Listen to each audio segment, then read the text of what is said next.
AI on AI, a bit of subterfuge humor, or is it? By Alan Lee Whiteman, June 16, 2025. Okay, so I created a video on Is Lady J Real and fed it to NotebookLM with the intention of producing a bit of tongue-in-cheek humor. Can AI talk about itself convincingly? So, in the following fully synthetic AI-generated Bob and Alice review, I deliberately inject in the identity of NotebookLM, knowing that the Google AI would cite itself somewhere in the commentary. Again, as with all of my past NotebookLM videos, the Bob and Alice voices are synthetically generated, they are AI voices. And, you cannot tell that they are artificial, except that you hear the same voices, tonal quality, mannerisms, and such, are replicated over a number of conversations. Do enjoy, like and subscribe. Okay, let's unpack this. You know that feeling, right? Scrolling through endless videos online, especially somewhere like YouTube. Oh, yeah. It's just this absolutely massive ocean of content, and we swim through it every day. A lot of the time, we don't really stop to question what we're seeing, or who's saying it. Or even if it's real. Exactly. If it's real, we just kind of consume. And that passive consumption, it's becoming, well, a real challenge, isn't it, with technology moving so fast? Seriously. The lines between, genuine human stuff and something else, something generated or manipulated, maybe staged, they're getting blurrier. Yeah, super blurry. And in some pretty sophisticated ways. And that's exactly why this deep dive feels so relevant right now. It's all based on the stack of sources, notes, articles that you shared with us. Right. And these sources, they pull us into a really specific and honestly sometimes kind of perplexing corner of the internet. Which is? YouTube channels, specifically channels focusing on dating experiences, relationship complaints, that whole modern dynamic thing. Gotcha. Yeah, that niche. And the material you've given us, it dives right into that world. It does, and it pretty much immediately flags this really provocative question. The author raises it about one channel they seem to focus on quite a bit in your notes. The Lady J. The Lady J. Yes, the Lady J. And the core question, the one that really jumped out from your notes, it kind of defines our mission here.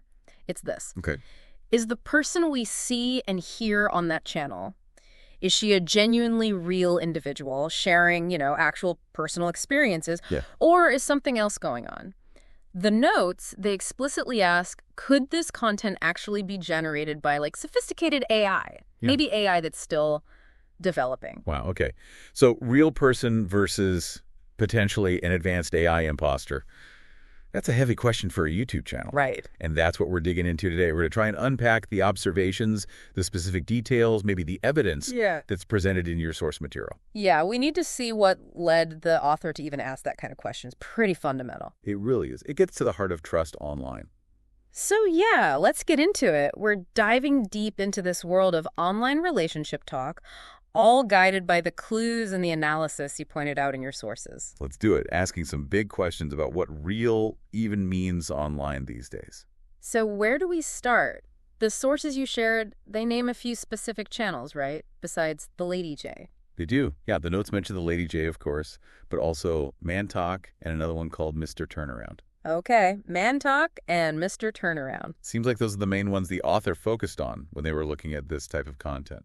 And what's the common thread? According to the observations in your notes, what ties these channels together? What's the general theme?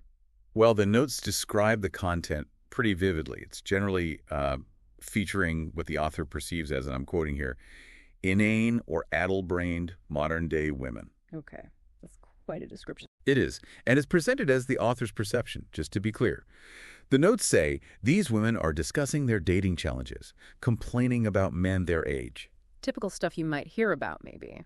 Ghosting, relationship problems. Exactly. Wondering why they're being ghosted, speculating about why things aren't working out. Yet the notes really focus on this perceived subject matter.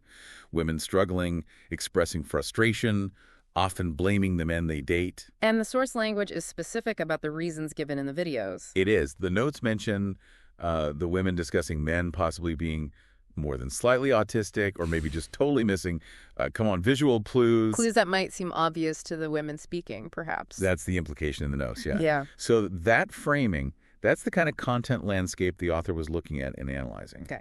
So it paints this picture of a specific YouTube corner Lots of personal stories, grievances, different takes on modern dating, mostly from a female perspective, as described in the source. And seeing this landscape, that's what triggered the author's reaction, not just about the content of the complaints, but about the reality of the people themselves. Absolutely. The source is super clear on this. That initial reaction, the key question it sparked, the author didn't just watch and move on. No. No, they stopped. They questioned the fundamental nature of it.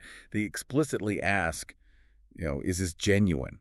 Or is something artificial going on? And they phrase it pretty directly in the notes. Very directly. It says something like, is AI getting so good now that we really cannot tell an imposter from someone who is real? Wow. Yeah.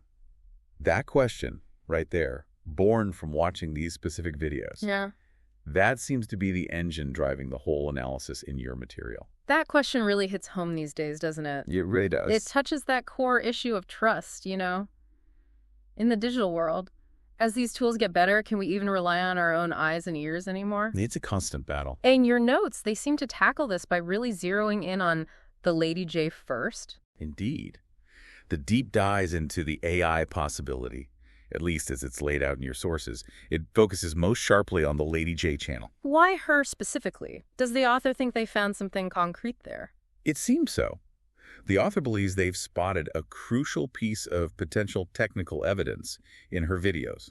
Something specific. Okay, I'm intrigued. What's the technical detail? What specifically, according to your source, made them suspect AI with the Lady J? The main thing, the observation that seems to be the key technical tell for the author. It's the synchronization. Synchronization of what? Between the audio, the words being spoken, and the video, specifically the movements of her lips on screen. Ah, lip sync. Okay. That's the specific thing the author really zooms in on. Okay, let's really dig into that then, because the notes, they don't just say a lip sync is bad, right? They notice something more nuanced, a kind of variability. Exactly. That's a great way to put it, variability. The source notes that in some of the Lady J videos, the lip sync is noticeably off. How? Well, the author states it quite strongly, and this is the direct quote from your notes. Her lips are clearly out of sync with the words. Clearly out of sync. Okay, that's not subtle then. Doesn't sound like it.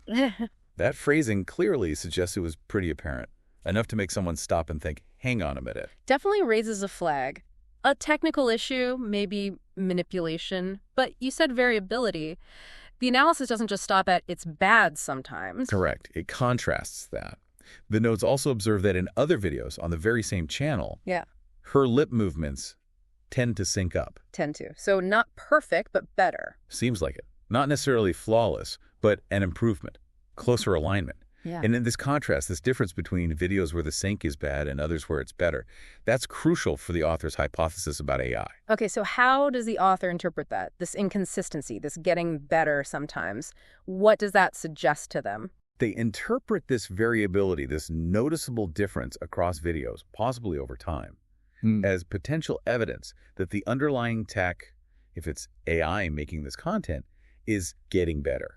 Ah, okay. Like it's learning. That's the hypothesis. Yeah. The idea is maybe the early videos, the badly synced ones, show the AI, when it was less developed, struggling with matching the audio to realistic lip movements. Which is a hard thing to do, technically. Incredibly hard. Yeah. And then the later videos where it tends to sync up maybe show the AI has learned, improved, achieved a more convincing result. Still maybe not perfect, but better. So the key isn't just that the sync is sometimes bad, but the pattern. The apparent improvement might be the signal.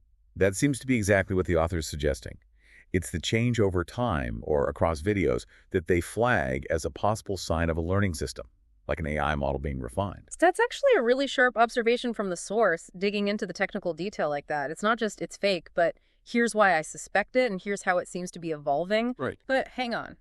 Couldn't inconsistent lip syncs just be, well, bad editing? It's a fair point. Like maybe it's a real person, but whoever is editing the videos isn't great or they're rushed. That happens all the time on YouTube. Absolutely, and that's a totally reasonable counter-argument. If it was just one video or occasional glitches, you'd probably chalk it up to normal production issues, amateur work maybe.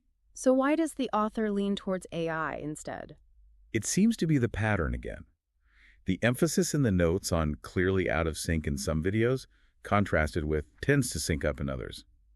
The author seems to feel that this specific kind of variability, and maybe the nature or pace of the improvement they perceive, feels more like a system learning and iterating, which is classic AI development. Rather than just a human editor getting better at their job over time. Possibly.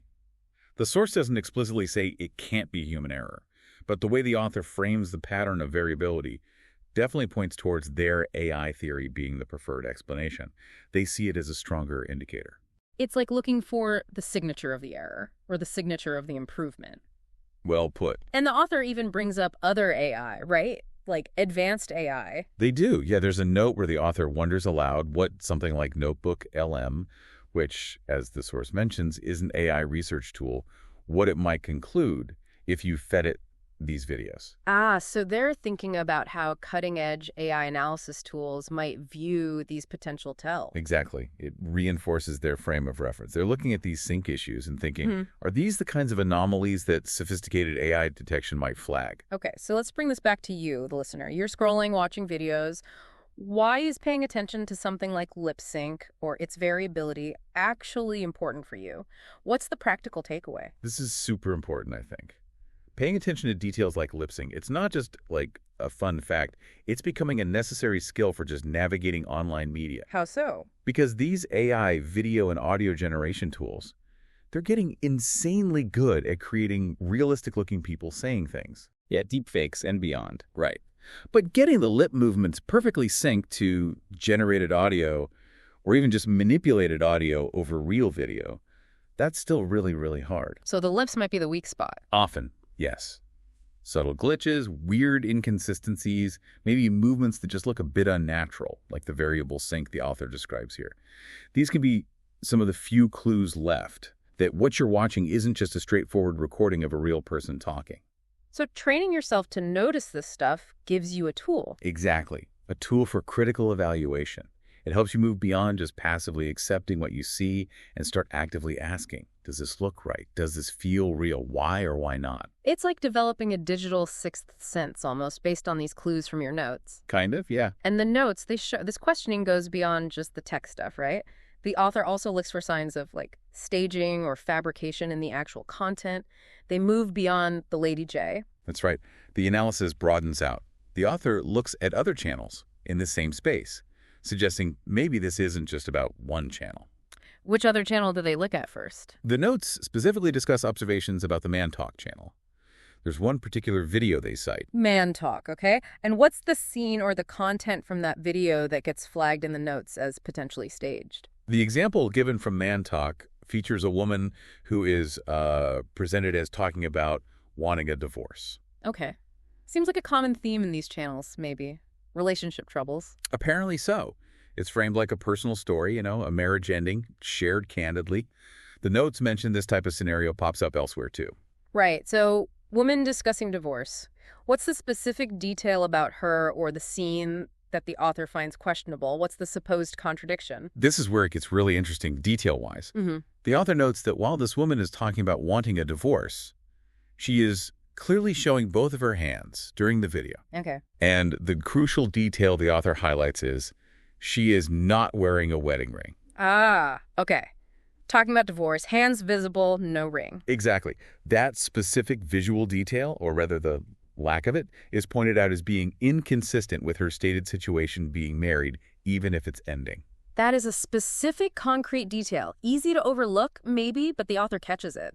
And based on just that missing ring, the source starts exploring different possibilities. It does. The notes lay out several questions that pop up from just that one observation. The author asks, is this video staged? Okay, plausible. Is it maybe a fabricated scenario about a supposed marriage gone south complaint? And then kind of worryingly, if it is staged, is the goal maybe to ridicule her? Oof.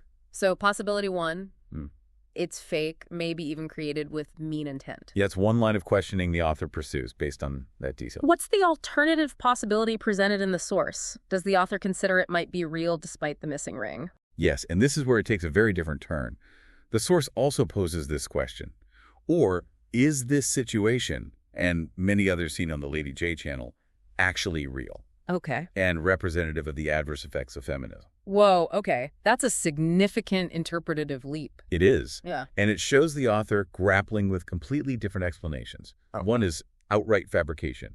The other is, well, accepting the scenario as potentially real, despite the apparent inconsistency, but then interpreting it through a specific ideological viewpoint. So the author wonders if these kinds of seemingly odd situations or complaints, if they are real, could be seen as evidence supporting their views on feminism's negative impacts. That appears to be the alternative explanation the source puts forward for consideration. Okay, and just to be crystal clear for you, the listener, our goal here is just to present the analysis and the questions exactly as they appear in your source material. We are absolutely not endorsing or analyzing the adverse effects of feminism concept itself. Correct. We're simply reporting that the author of your notes raises this as one of their speculative possibilities. It's one way they consider explaining the existence of these kinds of relationship complaint videos if those videos depict real situations. Precisely. We're relaying the author's framework. Yeah. And it all stems from that one observed detail, the missing wedding ring in the Man Talk video. Right.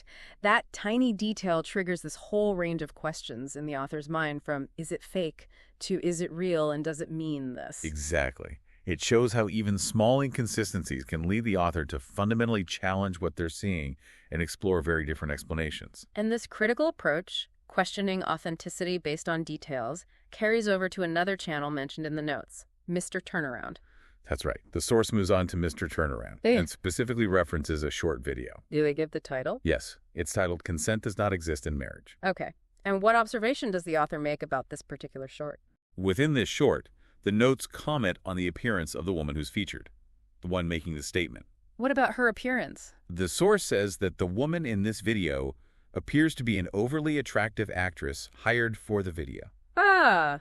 So again, a perception of artificiality. Similar to questioning the divorce scenario, but this time based on the person's looks. Exactly. It's the author's subjective take, but they perceive her presentation not as, a spontaneous, real person sharing a thought, but as someone who looks professionally cast, implying performance, staging. Got it.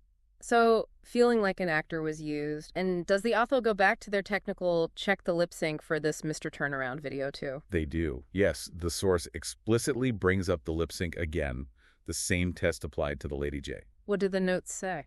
It's phrased a bit interestingly, still referencing Lady J while talking about Mr. Turnaround. It says, again, watch the lip movements of the Lady J woman, which probably just means the woman in this video like we did with Lady J. Okay. Apply the same method. Right. Do her lip movements line up with the words of the audio? And then the author gives their opinion directly. Which is... I think not. I think not. Okay, so the author judges the lip sync to be off in this example too. Seems so.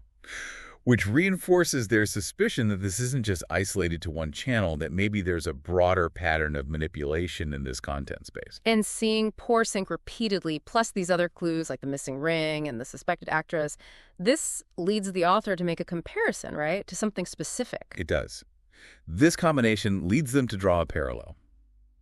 The source says that while they don't claim to be a lip-reading expert, watching these videos gives them the sense here of a really good job of bad lip reading gone wild. Bad lip reading. Okay, most people probably know that channel or the concept. It's huge online, usually really funny. Right, it's very popular. But maybe let's just quickly explain what bad lip reading is, just in case. Sure. So bad lip reading, or BLR, it's basically taking existing video footage, politicians, movie scenes, sports, whatever, and completely replacing the original audio track with new dialogue that's written specifically to look like it matches the lip movements on screen.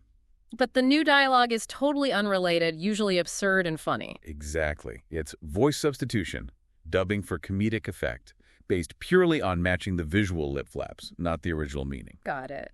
Clever dubbing to make it look like people are saying silly things. So how does the author use this comparison for the dating videos? They're not saying the dating videos are funny, presumably. No, not about the humor. The comparison seems to be about the potential technique involved. Ah, the methodology. Exactly. By saying it feels like a really good job of bad lip reading gone wild, the author might be suggesting that the audio track we hear in these dating videos could have been created separately from the video of the person speaking. Like the person on screen is lip syncing to a script. Or maybe the audio is just layered over unrelated footage of someone talking. That seems to be the implication. The video and audio might not be organically linked. Maybe it's pre-recorded audio, maybe generated audio, maybe just completely different audio laid over video, and then they try to make the visuals fit. perhaps imperfectly, hence the sync issues. So similar to BLR in that the audio and video might be separate tracks combined, but the intent is different. BLR wants you to notice the mismatch for comedy. These videos, if the author's right, might be trying to hide the mismatch and seem authentic. That appears to be exactly the suggestion. The gone wild part might imply it's being done seriously, perhaps deceptively, rather than for laughs, using a technique like BLR, but trying to pass it off as real. And the poor lip sync is the evidence that they're maybe not quite pulling it off perfectly. That seems to be the conclusion drawn in the source. And the notes even encourage you, the listener, to check out Bad Lip Reading. They mentioned the BLR channel page and the first bit of their Inauguration 2025 video specifically. As reference points, so you can see what that kind of audio-visual mismatch looks like. Precisely. To provide a benchmark for comparison when evaluating the sync in the dating videos. Okay. So, summing up the evidence from these other channels, Man Talk, Mr. Turnaround, we've got the missing ring inconsistency, the perception of a hired actress, the recurring suspicion of bad lip sync, and now this comparison to the technique of bad lip reading. Yeah, it paints a picture, according to the source, of potential staging and manipulation being fairly widespread in this particular online niche, not just isolated to the Lady J. It builds a case for the author's skepticism, definitely. Now, what's really interesting is that your source material then takes a detour, right? It introduces a totally different kind of video example. It does. A dance video. Why? What's the purpose of bringing in a dance video? It serves as a really effective contrast. It helps illustrate different types and qualities of video manipulation. The source mentions a specific video titled Rock and Roll by a YouTube artist called Retro Video. Rock and Roll by Retro Video. Okay, what's the video itself? According to the source, it's a skillfully edited compilation. It uses old recordings of Fred Astaire and Ginger Rogers dancing. The legends. Okay. The notes say it supposedly shows them in a dance lesson. Yeah. Though the author throws in a skeptical, suggesting they doubt it's an actual lesson, more likely just clips edited together. Right. Classic movie clips, probably. Yeah. So it's a montage of Astaire and Rogers dancing. What's the connection? What makes this video relevant to the discussion about the Lady J and potential AI? The absolutely critical point the author highlights is the synchronization. Again, sync, but this time it's about how the dance movements are synced to the music. Okay. The source notes that the video footage of Astaire and Rogers dancing is synchronized perfectly, exactly to the beat of Led Zeppelin's Rock and Roll. Astaire and Rogers dancing to Led Zeppelin, that's an unexpected combo. Right. The author even puts in a little aside, one of my favorites referring to the song. Yeah. But the main takeaway is the technical feat of aligning that vintage dance footage so precisely with a heavy rock track it was never intended for. And how precise are we talking? How does the source describe the quality of this sync? The author really emphasizes the incredible skill.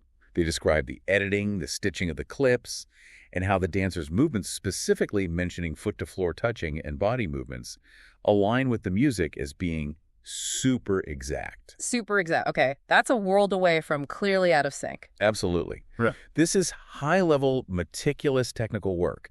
It's manipulation, yes, combining unrelated audio and video, but it's done with incredible precision, presumably for artistic effect or just to impress. It's showing off the editor's skill. But even here, with this technically brilliant video, the source still finds something to question. A little detail. It does, which I find fascinating. It really shows the author's critical mindset.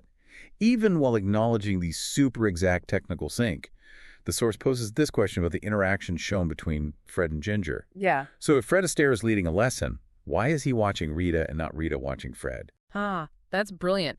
Rita Hayworth often danced with Fred Astaire too, but Ginger Rogers was his most famous partner.